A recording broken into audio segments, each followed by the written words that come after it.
In this video, I'll be walking you through all of the things found in the Modifier Properties panel for Particles. Particles is a free Blender 3.6 asset that you can download on my Gumroad page. Link is in the description. So when you open Particles, this is probably what you're going to see. Up here is the render viewport. Here we have the 3D viewport. You have a window dedicated for the geometry nodes, and here is a window for the material. Let me just go to rendered mode and press spacebar. So here you can see the default settings. I'm going to now press tab, and now you can see that there's actually a default plane here. Now we can use that as our custom emitter, which is the first tick box in the properties panel. Now if you check that, hit shift left to go back to the first frame of our timeline, and then press spacebar, you can see it's emitting from the 4 points. It uses the points in your mesh. Now if we uncheck that, it's going to emit from 1 point. And you can see this spherical empty here. It's labeled emitter, location, and rotation. So if I press spacebar and move this around, you can see that it's actually following where the emitter is going. So that's how we will control our emitter if we want to. I will use the custom emitter, and I will show emitter wireframe. So now I have a more clear visual of where my particles are going to come out, which are these points. There are 4 points, and as you can see in the first few frames, they are coming out of those points. The next tick box here is labeled distribute points on faces. So we have one face, and if we check that and then we press spacebar, you can see that it's using the entire face to emit particles, and you can control the density by the next slider here, which is distribute density. So right now is on 10, and it's really quite a lot. It's a bit messy.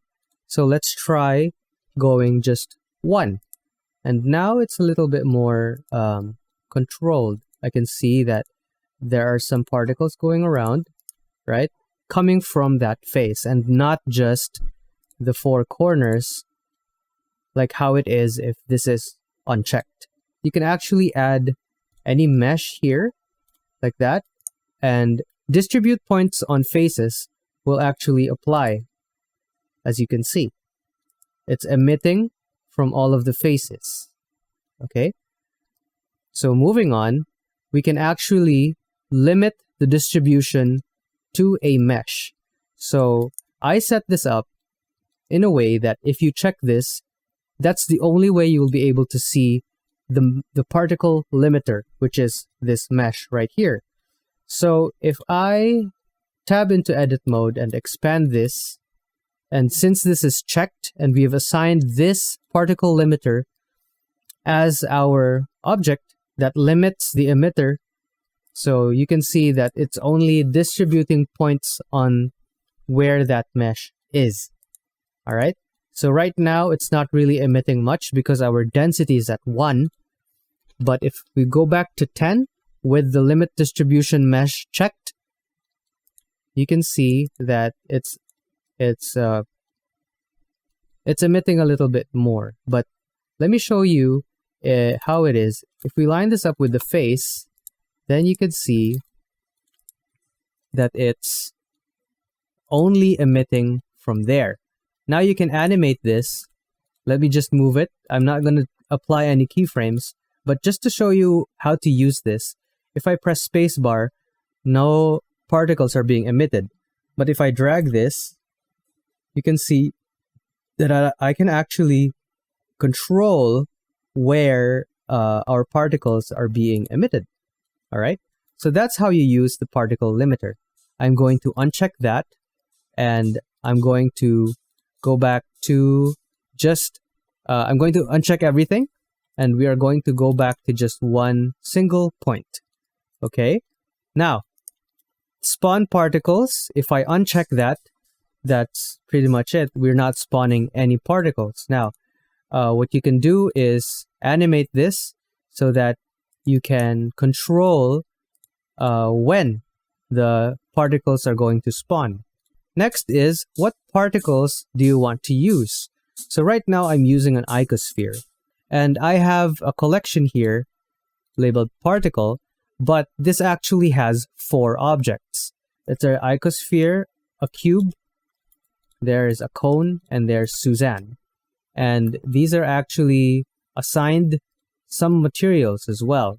This is significant because I want you to know that if you assign materials to the objects of your chosen collection, they will not apply once you put them through the simulation or this particles. Let me show you.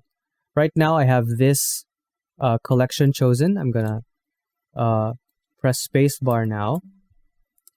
And as you can see, it only uses this material that you choose down here. Before we get there, I want to show you this checkbox, which is labeled randomize collection particles. No, it's actually emitting all of the particles at once. But if we check that, it will randomize emitting one particle from your collection. So let me uncheck that, and I'm going back to icosphere. Now we can move on to the material part. We could choose this red one just to show you how you can actually change that.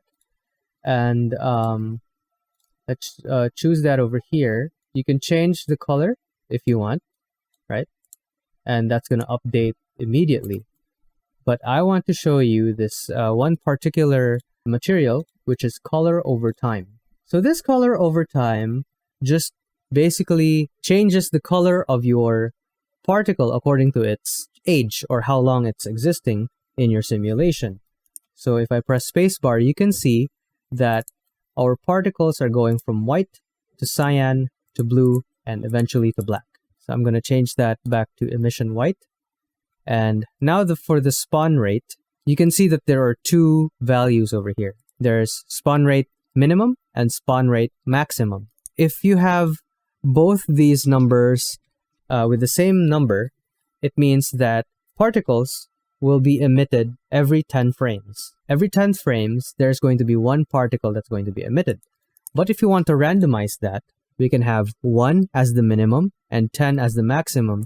And you can see that it's a little bit more sporadic. Okay, I'm going to go back to 1. I'm going to uncheck all of the things that I checked right now, and we're back to our default setting. Next is the lifespan.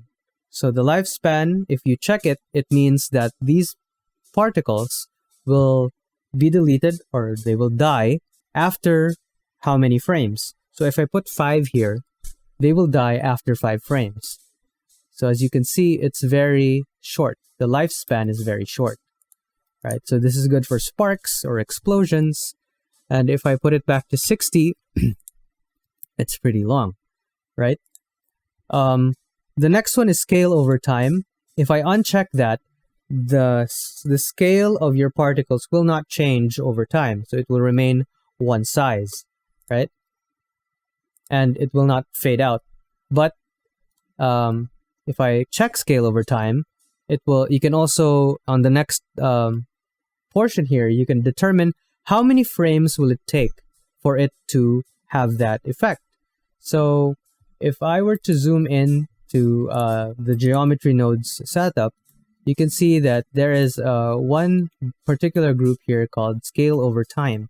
And this fall off will determine that it starts from 0 and then it goes up and then goes back down gradually. So that's what's happening here. If you focus on one particle, you can see that it starts from 0, it goes up, and then it goes back down to a small particle, right? It fades out. But you can also change that by swapping another fall off. This is just a different way for it to start and end. And I have one here that's for fire and smoke, which is, if you have a smoke puff, it doesn't really shrink back down at the end of its animation. So for scale, we have a few options here.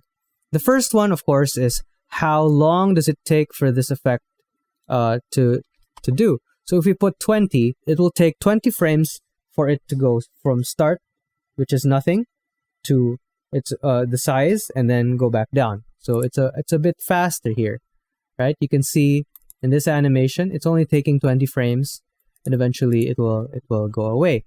And then you can match that with your lifespan, which is also 20, just so that your simulation is going to be light. If you don't have a lifespan, that means these particles that are being emitted will not be deleted, and eventually it will eat up your memory.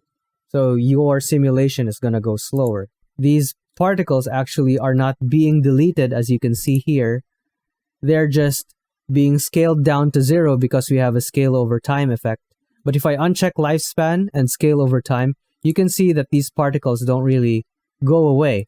And at 180 frames into the simulation, you can see that it's already slowing down a bit. If I check both, my FPS actually remains at 24. And that's a good way to actually create your effects to be more efficient. Random scale duration just means that you are determining the scale ending is actually going to fluctuate within a number of frames.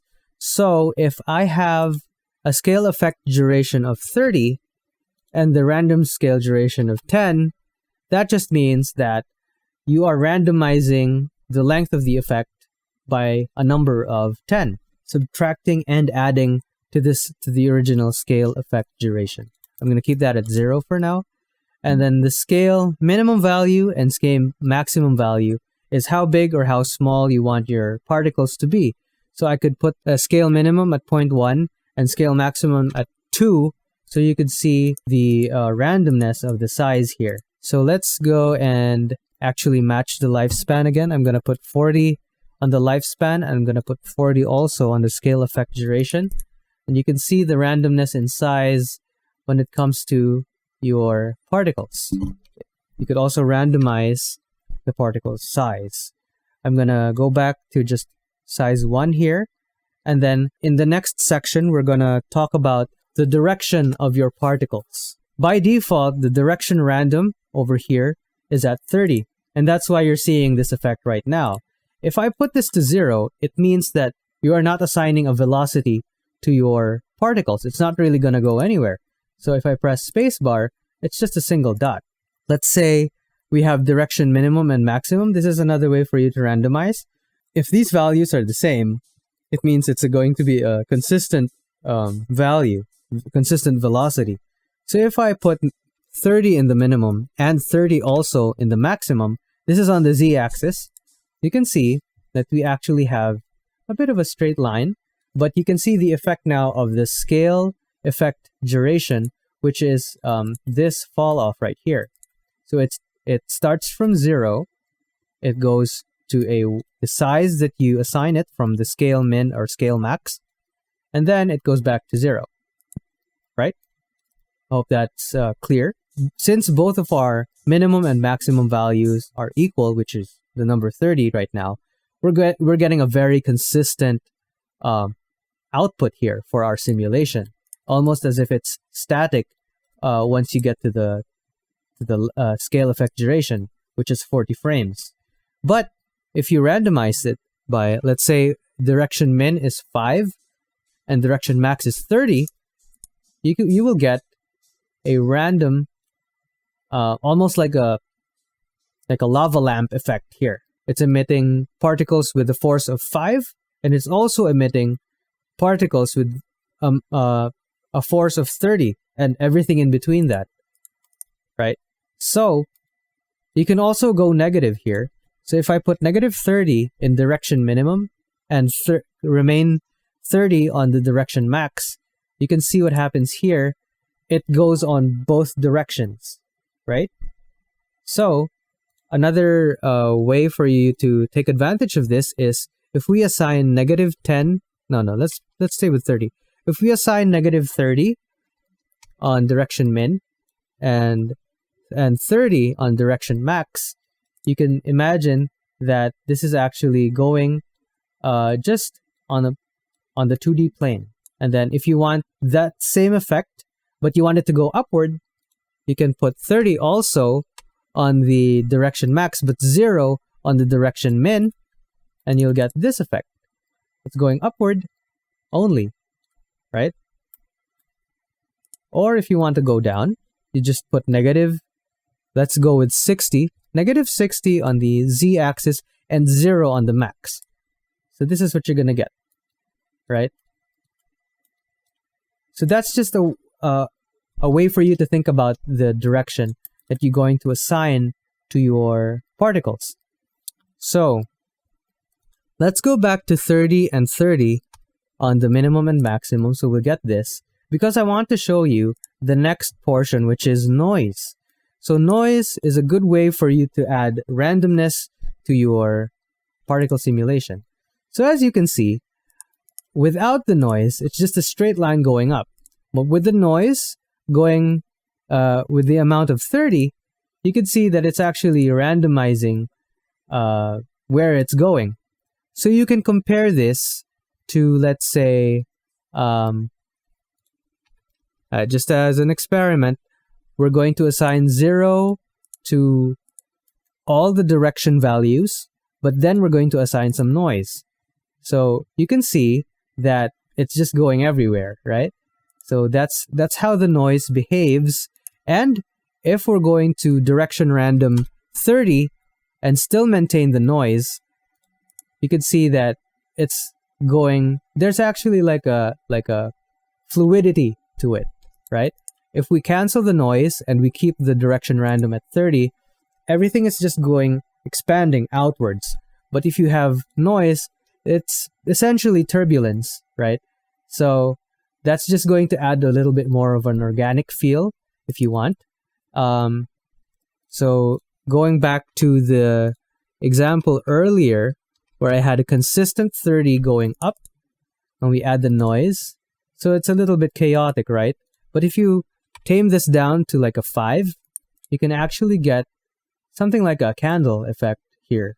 So that's also something that you could create. If you saw the promotional video for particles, there was a torch kind of effect there.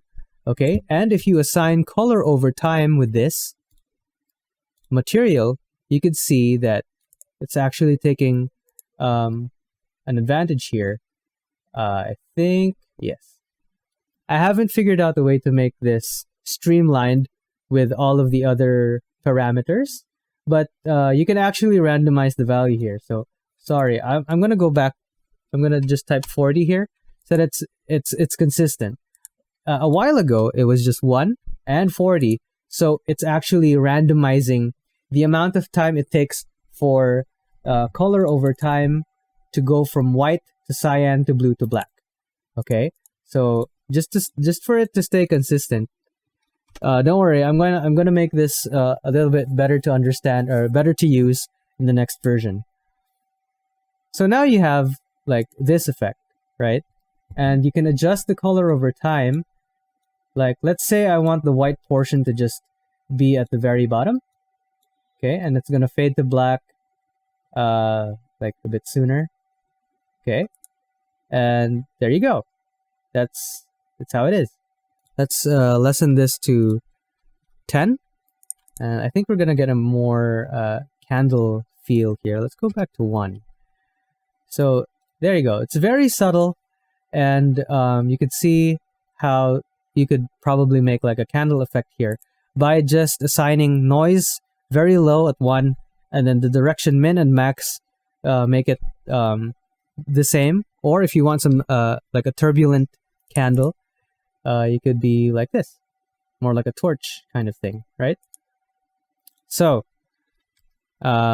noise random, you can see if I don't have any randomness in my noise, it's just going to be one consistent pattern.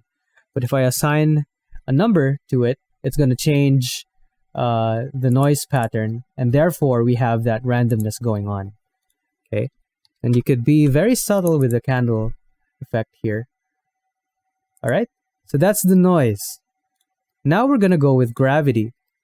So we're going to go back to the 30 and 30 example on the z-axis. Our particles are going to shoot up, right? And I'm going to go back to particle emission white, just so that we have a better representation of what's happening. We can't see the effect right now because the lifespan is at 40. I'm going to just go 0 and 0 here. So there. Gravity is going to behave differently than our velocity because gravity accelerates. So I'm going to have a direction random of 10, and you can see that the gravity is actually affecting our simulation here. So it's like falling sparks or falling water. It really depends on what you want to achieve here. A positive gravity, 0.001 and 0.001 again, that's going to have a consistent acceleration upwards, and that's usually for smoke, right? So it's going up now, and at the very start of our simulation, you can see that the particles are going slow, but as you rise up, they're going to accelerate and go faster and faster as they go up. All right, so that's gravity for you. I'm going to uncheck that, and now I'm going to show you target. So target, when you check target, it's going to reveal an empty here that's labeled particles target. Now, by default, it's going to be at the very middle, and if you press play, since our emitter is at the middle, it's just going to be there, right? But if we move our emitter location and rotation away and keep our particles target in the middle, you can see that our particles are actually drawn to it. Oh, we can't see it because of our camera. So here you go. You can see that our particles are actually going towards the particles target, and we can also animate this so that you could just keep going and change the direction of your particles if you want. So a fun thing to do here is, so right now our value is 1. That means our particles are attracted to the target, or they're going to the target. But if I put a negative value here, they will be going away from the target. And you can see that you could push away your particles, right? And the closer you get, the wider the cone is. And the farther you are, you could actually see that it's just going away, right? So if you want like wind blowing your particles away, you could use this, okay? And a secondary effector, as maybe you could call it, is velocity override. I'm just gonna uncheck target right now, and you can see that the velocity override is already getting to work. So velocity override is just another way for you to direct your velocity. The difference here between particles target and velocity override is particles target is that's where your particles will end. It'll actually converge at a point. But velocity override doesn't have that. It's just going to tell your particles, hey, go this way. All right? And you could also adjust the values here. As you go higher, it's going to influence it more wherever it is, right? Hey, go this way and go that way. So if you have 1, you're just going to zoom past the velocity override. We have the next portion, which is air resistance. So air resistance is just going to tell your particles, hey, stop moving at by these frames.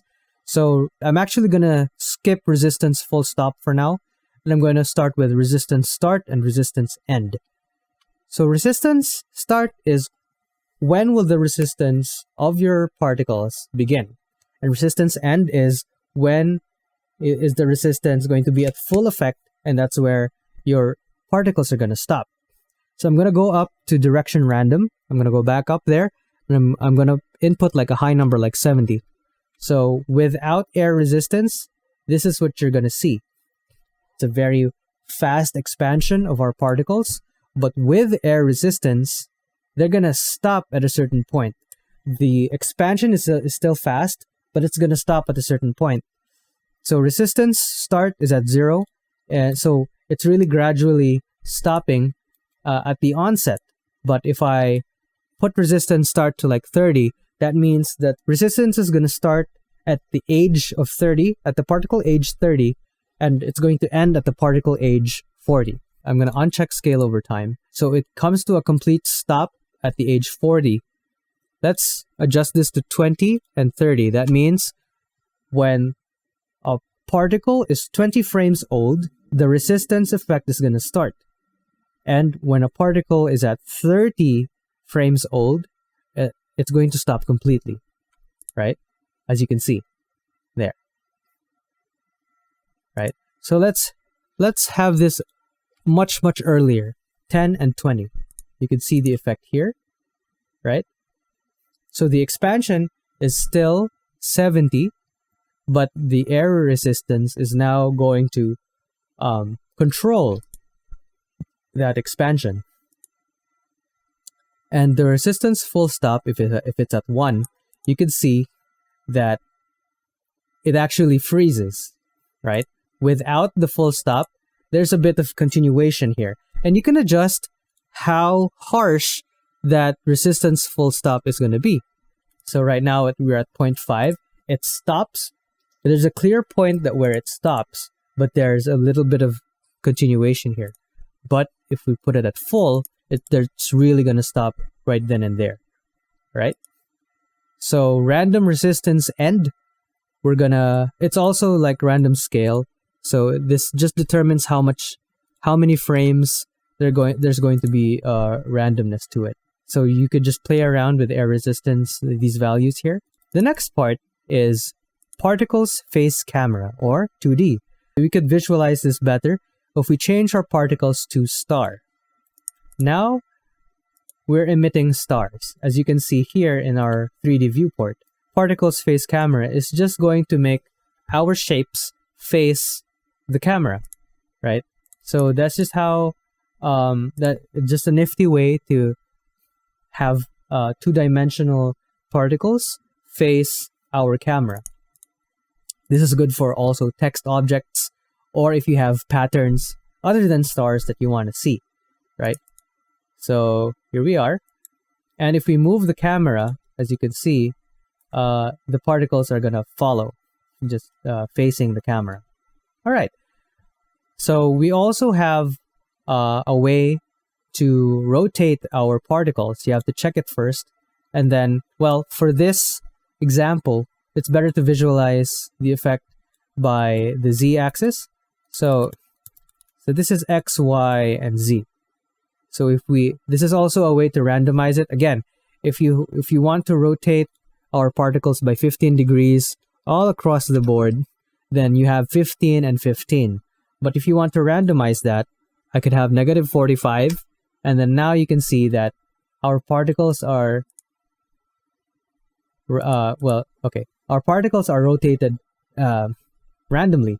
But you can see this effect now. See, it's jittering. That's because if you randomize values in a simulation such as particles, it doesn't really play well with the lifespan. So that's just something to keep in mind. If you want to randomize scale, rotation, material, you usually want to turn off lifespan. And that's going to apply our rotation across the board. But the way this works is because we're deleting geometry, it's resetting the ID or the index of our particles. So long story short, if you want to randomize the rotation, turn off lifespan. Second to the last portion, we have continuous rotation. So this is just to animate our rotations, right? So I'm going to put 10 and 10 here. So when I play it back, they're going to keep on turning, right? But what if you want some stars to rotate the other way? We're just going to put -10, and there you go. Some particles are turning clockwise, some particles are turning counterclockwise. You could apply this to not just the z-axis. I'm just going to put in some random numbers here. And you can see how these particles are actually rotating randomly. And that's how you can control the chaos if you want. I'm going to uncheck continuous rotation. And the last checkbox here is negate z-axis.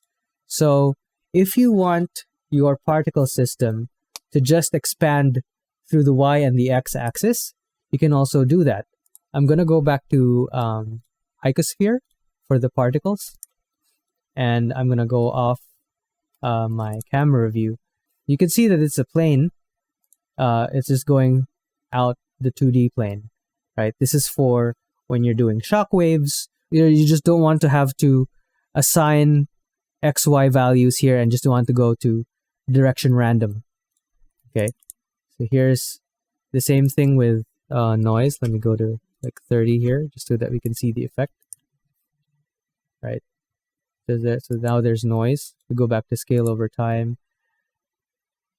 And that's pretty much it. And that's the overview for particles. Please let me know in the comments if there's anything else that you want to know. I'll be making more videos to show you how to create each effect that I showcased in the teaser video. And I'll see you then.